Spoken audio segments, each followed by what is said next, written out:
Jadi bicara tentang, saya bicara ini sebagai advokat yang lagi cuti aja ya. Kan saya sebagai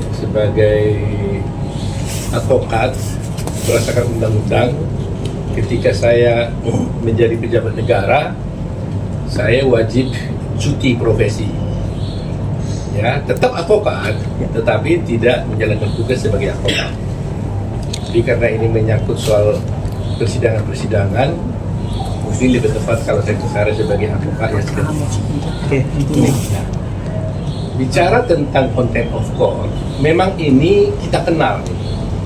Dalam dunia peradilan dimanapun, baik di luar negeri maupun di Indonesia, dikenal contempt of court, tapi nggak ada dalam undang-undangnya. Jadi sekarang ini hanya bisa kita rasakan, kita pahami bahwa sebenarnya contempt of court itu maksudnya adalah penghinaan kepada pengadilan. Ya. Beda dengan kode etik, ya. Karena kode etik adalah pelanggaran kode etik advokat bagi advokat. Bagi hakim, pelanggaran kode etik hakim. Bagi jaksa, pelanggaran kode etik jaksa. Ya. Nah, kalau karena itu dalam kasus seperti itu, kalau saya bicara tentang secara umumnya, bahwa tindakan orang yang menghina pengadilan itu sangat-sangat tidak dapat dibenarkan, baik oleh pengunjung sidang, terutama oleh para penegak hukum, baik advokat maupun jaksa. Jadi semua pihak di situ. Nggak boleh kita melakukan penghinaan kepada pengadilan. Jadi kalau kita bertanya tentang bagaimana kejadian kemarin, saya terus terang aja waktu media dari bertanya pada saya nggak lihat detail sebenarnya kan. Saya anggap nggak mengikuti cara detail. Tapi gara-gara dia tanya, saya perhatikan semua memang ternyata memang ada orang naik ke atas meja itu pakai toga menginjak-injak meja. Terus terang aja saya sebagai advokat ya merasa prihatin sekali karena perbuatan itu sangat-sangat tidak bisa dibenarkan.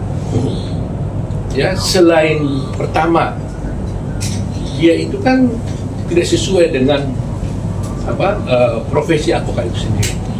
Karena profesi advokat itu adalah profesi yang terhormat, yang nobel. Sering dikenal istilah officium nobile. Itu profesi yang terhormat. Nah, kehormatan itu tidak mungkin kita dapat dari orang lain kecuali kita sendiri menunjukkan kehormatan itu sendiri. Jadi, kalau seorang advokat melakukan suatu tindakan yang tidak menghormati profesinya, maka ini betul-betul sangat merugikan profesi itu sendiri. Mencemarkan nama baik profesi, mencemarkan nama baik kehormatan profesi itu sendiri. Jadi ini betul-betul tidak boleh terjadi. Nah, kedua, tindakan itu saya lihat itu adalah merupakan satu tindakan yang merupakan penghinaan kepada pengadilan.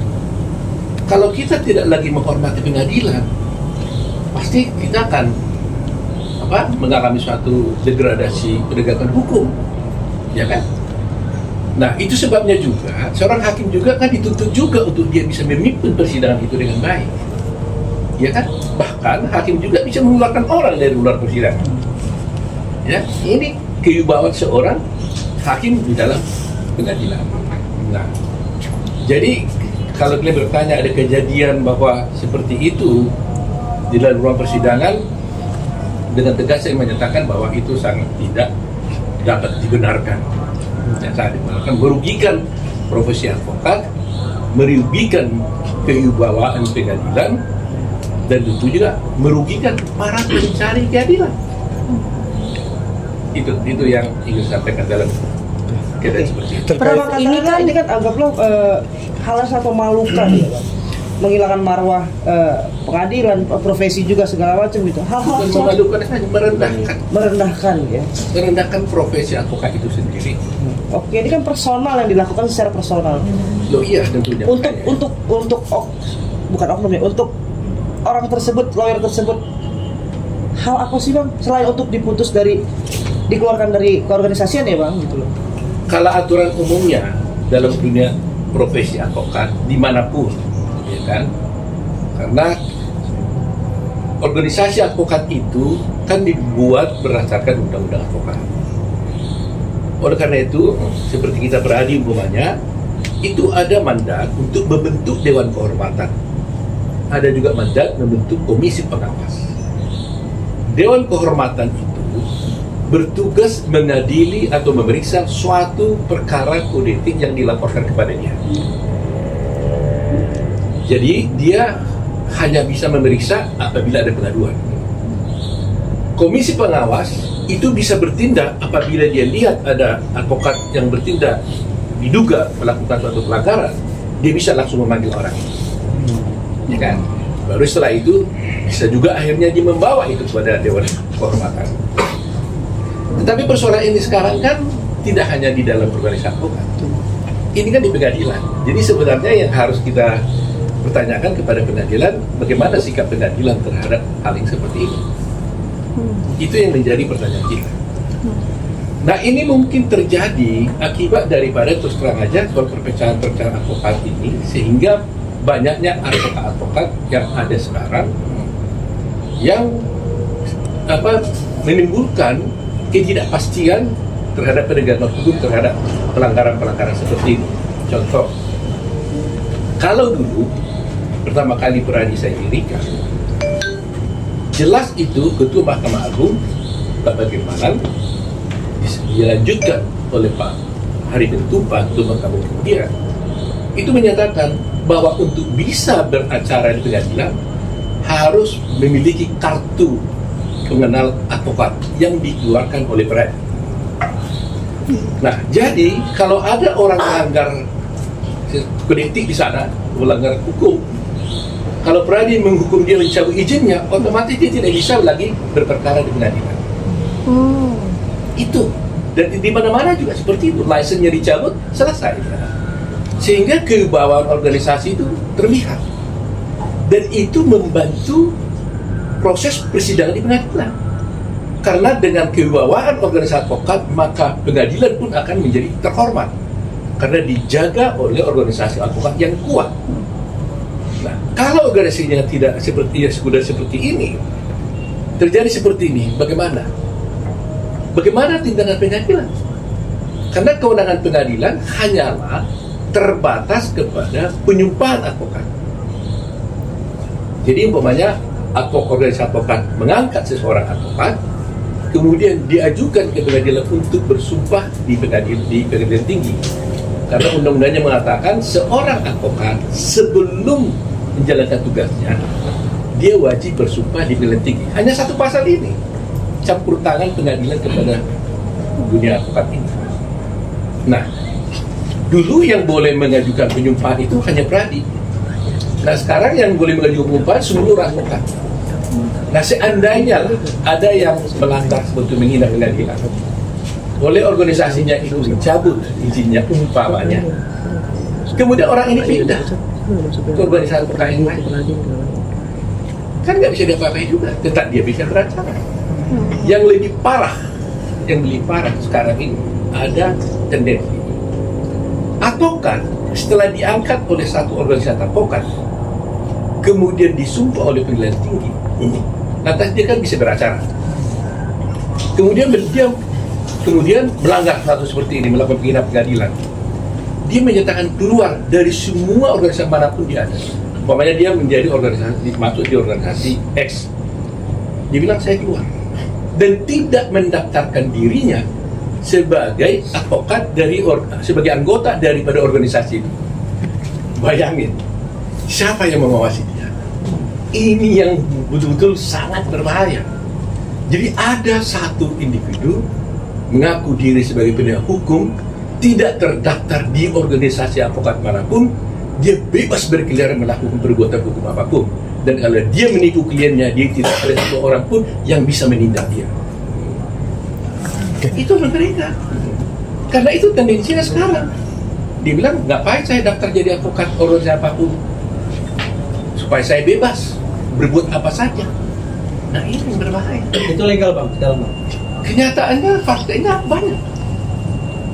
Tapi dia tidak punya bas bang. Tidak punya bas. Dia punya bas. Oke. Katakanlah diangkat dia oleh organisasi. Jadi advokat kan. kemudian disumpah paling tinggi, kemudian berpraktek. Setelah itu dia keluar dari organisasi advokatnya. Lantas kalau dia melanggar kode etik, siapa yang mengadili? Kalau selama ini isunya kan dia pindah, masih mendingan di tempat lain dia bisa jadi. Ini enggak, dia enggak pindah, dia keluar, tidak mau jadi anggota organisasi advokat. Ini yang selalu saya serukan itu. Jadi ini yang harus dipertimbangkan oleh semua para pihak-pihak terkait. Bahayanya. Nah, akibatnya apa? Yang rugi pencari keadilan, yang rugi klien-kliennya. Klien-klien itu kan pencari keadilan. Jadi bayangkan seorang advokat tidak terdaftar di dalam satu organisasi advokat, melakukan proses bantuan hukum, dia tipu kliennya, tidak ada yang bisa mengadili. Kecuali penipuan mungkin bisa dibawa ke polisi, tidak. Inilah yang berbahaya dalam sekarang. Tapi mungkin nggak bang, ketika hal itu terjadi maka pengawasan itu ada di pengadilan tinggi karena resensi keluarnya dia beracara itu dari avokat itu kan tadi abang bilang pengadilan tinggi hanya satu ayat itu, satu pasal itu yang terlibat langsung di dalam organisasi avokat. Apakah dari pengawasan pengadilan tinggi ini bisa untuk pengadilan tinggi tidak punya kewenangan apapun mengawasi advokat. Kewenangan mengawasi advokat itu ada di dalam organisasi advokat. Makanya single bar kan, makanya kan undang-undang advokat dibuat. Bahkan di dalam undang-undang advokat disebutkan setiap anggota advokat, setiap advokat wajib menjadi anggota daripada organisasi advokat itu, wajib ya. Supaya apa? Ya supaya diawasi. Karena dia diangkat oleh advokat itu, diberhentikan juga oleh organisasi advokat itu. Diangkat oleh organisasi advokat, diberhentikan oleh organisasi advokat. Nah sekarang kita angkat dia kemudian berpraktek sebagai advokat setelah disumpah oleh pengadilan tinggi, terus dia keluar dari organisasi advokat itu, bebaslah sebebas-bebasnya, seperti dia bekerja di hutan belantara. Ini nggak dipikirkan orang. Nah tentunya ini harus menjadi perhatian kita, karena kalau ini terus dibiarkan akan korbanlah para pencari keadilan ini. Rakyat kita ini akan korban semua, dan itu bisa kita diri kita, ibu kita, tante kita, opung kita, semua bisa jadi korban. Jadi padanannya gampangnya, kalau seorang dokter tidak punya kualitas, tidak punya kemampuan, tidak ada yang bisa mengawasi dia nyuntik orang mati, ya nggak ada masalah. Bayangkan itu. Nah itulah sebabnya dari dulu kita menuntut supaya single bar ini kualitas, ada yang mengawasi dia. Nah kasus seperti ini ternyata cuma, makanya ada yang bersih terusan kan, akhirnya dia komplain, kemana dia harus mengadu? Kalau dia mengadu ke organisasi advokat, ya boleh. Kemudian dipecat dari organisasi itu. Kalau dulu isunya dia pindah, dihukum di sana lagi, pindah lagi, masih mendingan dia pindah. Sekarang saya katakan dia tidak masuk, keluar aja. Tetap dia bisa beracara. Karena apa? Karena pengadilan tinggi, pengadilan hanya membolehkan orang berpraktek apabila ada berita acara sumpah. Kan lucu. Bagaimana orang beracara pengadilan berita acara sumpah yang dipakai? Sebenarnya kartu pengangkatan dia sebagai advokat loh, bahwa dia sah menjadi advokat. Bang, kalau keluar dan pindah itu kan hal yang wajar ya bang. Tapi kalau dipecat, berarti dia kan sudah mencederai bang, sudah membuat hal yang tidak baik. Kalau sudah dipecat, apakah bisa pindah ke yang lain atau yang lain berhak menerima? Kenyataannya seperti itu. Saya udah katakan, seandainya pun umpamanya pindah, masih mendingan, berarti dia masih mau diawasi. Ini saya bilang dia nggak mau pindah, dia nggak mau daftar aja di organisasi advokat. Toh dia bisa beracara, bahaya kan? Bahaya. Jadi ada seorang penegak hukum bekerja menegakkan hukum, bisa menerima fee dari kliennya, tapi tidak satu pun yang bisa mengawasi dia. Bang, terkait sidang Kisruh kemarin kan Bang Hotman Paris meminta langsung ke Pak Oto nggak Bang terkait meminta bantuan saat sidang Kisruh kemarin? Kan kemarin udah sempat disonding tuh sama Bang Hotman, rekan saya Oto Hasibuan gitu. Ya, Dia kan sahabat, teman sejawat. Dia ngomong di media, saya lihat juga dengar. Tetapi saya hanya terbatas, tentunya saya bisa membantu apa. Ini seperti saya sudah sampaikan tadi masalahnya, ya kan? Saya hanya bisa menjelaskan secara umum pernyataan saya seperti ini. Kalau ini kan saya bisa bertanggung jawabkan. Dan ini adalah tuntutan setiap orang, tuntutan semua rakyat Indonesia. Hendaknya seorang advokat itu adalah bermartabat, Nobel, terhormat, menjaga kode etik, ya, terus melindungi kliennya.